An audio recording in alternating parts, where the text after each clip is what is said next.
Sekarang kita akan mendengarkan penyampaian pesan Presidium Komite Aksi Menyelamatkan Indonesia dimulai oleh Bapak Jenderal TNI Gatot Nurmantio. Pada Bapak kami silakan.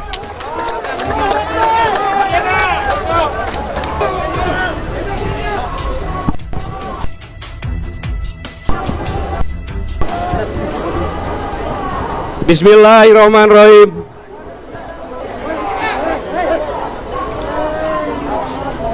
Yang saya sangat hormati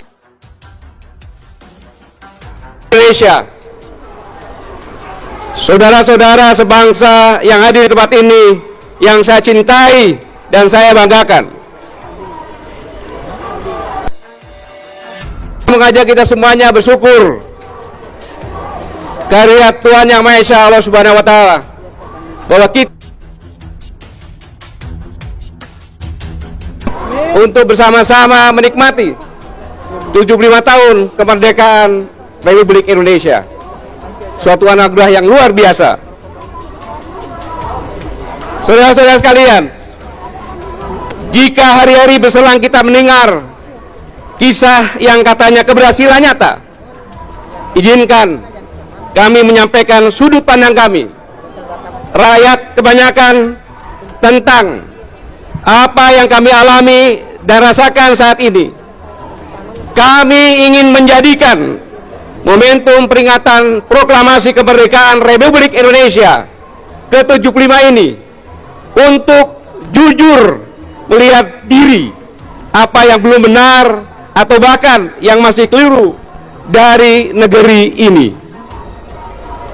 Sebagai mantan Tentara Nasional Indonesia 38 tahun yang lalu, saat mengawali dinas keprajuritan, saya bersumpah, demi Allah, saya bersumpah, yang berdasarkan Pancasila dan Undang-Undang Dasar 1945. Inilah antara lain bunyi sumpah saya, yang hingga saat ini tidak pernah dicabut. Sumpah yang akan terus melekat kepada setiap prajurit hingga bunyi tembakan salvo mengantarkannya ke liang lahat.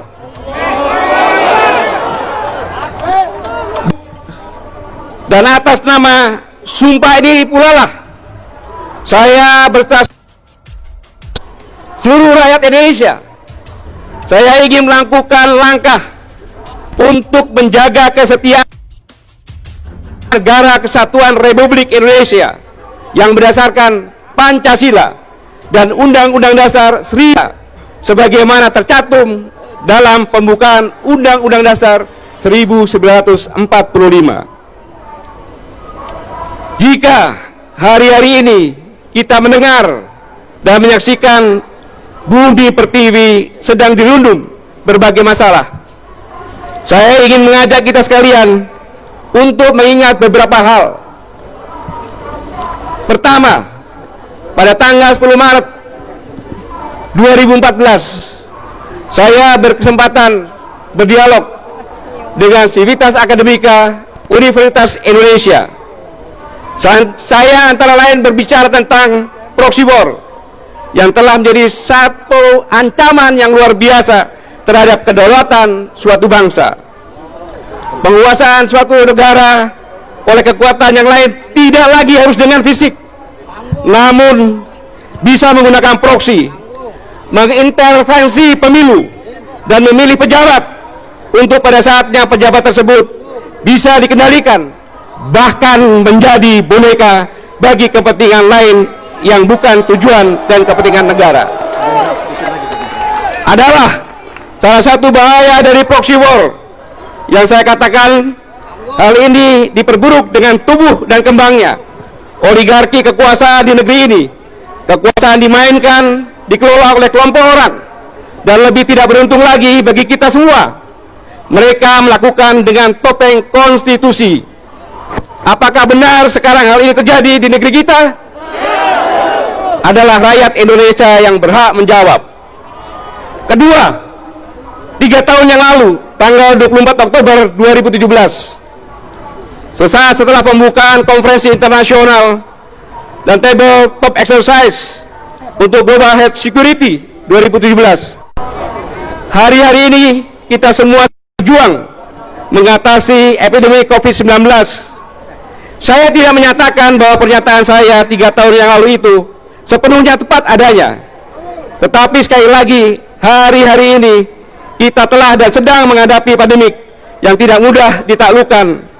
Apalagi jika respon terhadap ancaman ini dipenuhi dengan sikap menggampangkan dan bahkan lebih berfokus yang mestinya bisa lebih dulu dikesampingkan.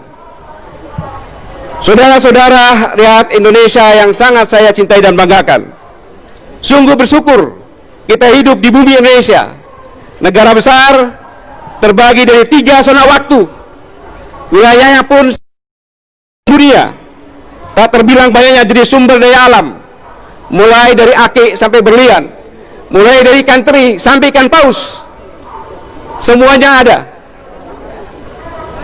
yang terpendam dan terserak di bumi pertiwi. Dalam kondisi seperti itu, tentu negeri ini sangat menarik bagi siapa saja. Beribu kepentingan negara dan kekuatan lain bersilang sengketa di negeri kita, kadang dalam sunyi, tetapi tidak jarang pula dalam keriuhan. Mereka, negara dan kekuatan lain, untuk berjuang kepentingan nasionalnya. Mereka melakukannya untuk keselamatan masa depan rakyatnya. Lantas apa yang keliru? Kitalah yang terlalu berlapang dada, membuka diri untuk dieksploitasi, tetapi lebih untuk kepentingan mereka, bukan kemaslahatan rakyat dan bangsa Indonesia. Saudara-saudara sebangsa dan setanah air, dalam semua carut-marut seperti itu, ada hal esensial yang harus kita lakukan sebagai bangsa. Perlunya kita bersatu dalam keyakinan bersama bahwa sebagai bangsa kita tidak boleh dan jangan perlu dipecah belah untuk kepentingan apapun. Mari kita hentikan segala bentuk pembelahan bangsa dengan alasan apapun. Ingat, kita negara yang kaya dan subur makmur. Syukur alhamdulillah dikaruniai pula masyarakat yang toleran, welas asih dan penuh semangat gotong royong. Mari, di tengah kondisi sulit sekarang ini yang juga dialami oleh seluruh negara lain di dunia, sesungguhnya Indonesia punya kekuatan yang sangat luar biasa. Indonesia memiliki seluruh potensi untuk menjadi negara maju. Itu artinya Indonesia akan dapat lepas dari segala kesulitan. Sedikit saya sampaikan peluang bahwa kita populasi ada 260 juta rakyat yang merupakan pasar domestik yang sangat kuat. Sumber daya alam dipakai mencukupi kebutuhan dalam negeri dan diolah lebih bernilai tambah. Jangan khawatir swasta yang mendapat untung, karena bila tidak akan melawan hukum ekonomi dan bisa seperti komunis. Perpajakan mestilah adil, semakin besar untung, semakin tinggi tambahan bagi negara. Nah, semestinya terbuka dan transparan, sehingga tidak akan mudah melakukan kong kali kong atau persekongkolan. Selanjutnya, saya singkat tentang fiskal.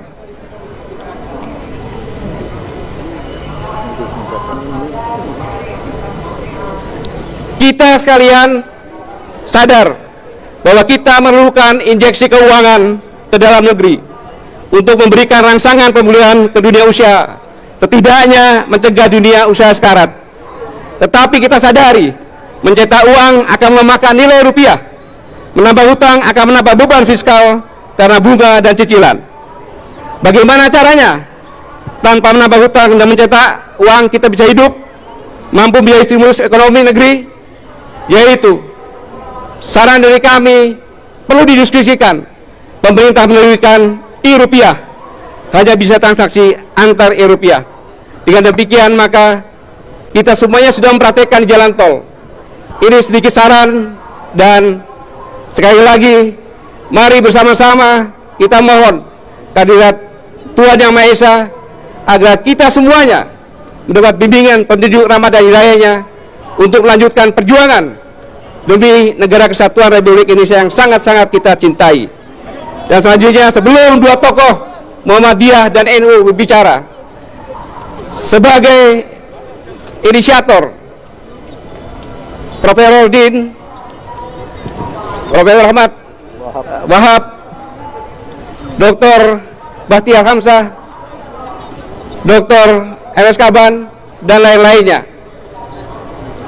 saya tekankan di sini sejak pembukaan dalam acara ini sampai penutupan nanti, apabila ada hal-hal yang berkaitan berdasarkan hukum, maka keseluruhannya yang bertanggung jawab adalah saya pribadi, Gatot Nurmantio.